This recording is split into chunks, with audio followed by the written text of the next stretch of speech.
দান তাকে বলে যাতে দানিয়ে হারায় আর যাচক প্রাপ্তি লাভ করে, কিন্তু বলিদান সেটাই হয় যা দানি দেয় আর সমস্ত জগৎ প্রাপ্ত করে। সমুদ্র হোক বা সংসার, যে সঠিক ধর্মের নৌকা প্রস্তুত করে সে ঠিক পার হয়ে যায়। সময় কখনো মানুষের নির্দেশিত পথে চলে না, মানুষকে সময়ের নির্দেশিত পথে চলতে হয়। ভয় কি মানুষের জীবন ভয়ের বশত করে সর্বদাই, কখনো সম্পত্তি নাশের ভয়, কখনো অপমানের ভয়, কখনো আপন জনের সাথে বিচ্ছেদের ভয়। এই কারণে ভয়ের অস্তিত্ব সবার একই রকম মনে হয়।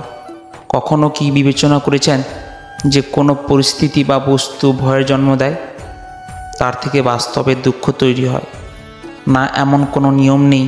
আর সবার অভিজ্ঞতা তো এই বলে ভয় ধারণ করলেই ভবিষ্যতে দুঃখের নিবারণ কমে। ভয় কেবল আগামী দুঃখের কল্পনা মাত্র, বাস্তবের সাথে এর কোনো সম্পর্ক নেই।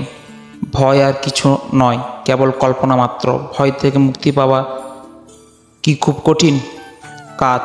অবশ্যই বিচার করে দেখুন। প্রত্যেক স্ত্রী লোক মাতা দুর্গার আরেক রূপ হয়।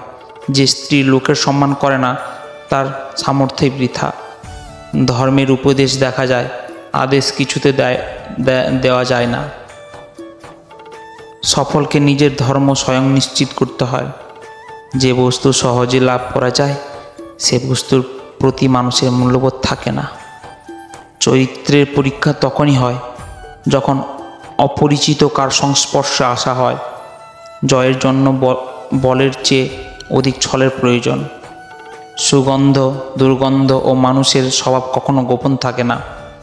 পরিস্থিতি যদি নিজের অনুকূলে না আনতে পারো তবে তাকে শত্রুর প্রতিকূল বানিয়ে ফেলো।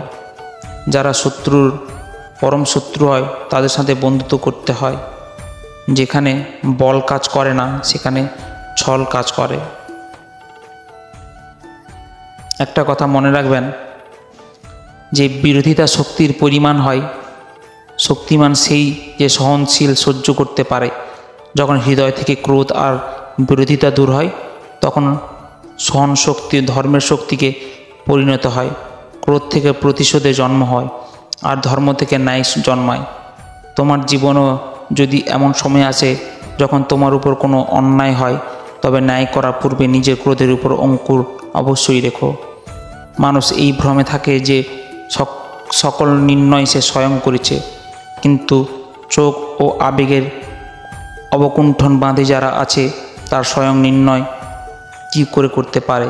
বাস্তবে সব নির্ণয় নিয়তিই করে।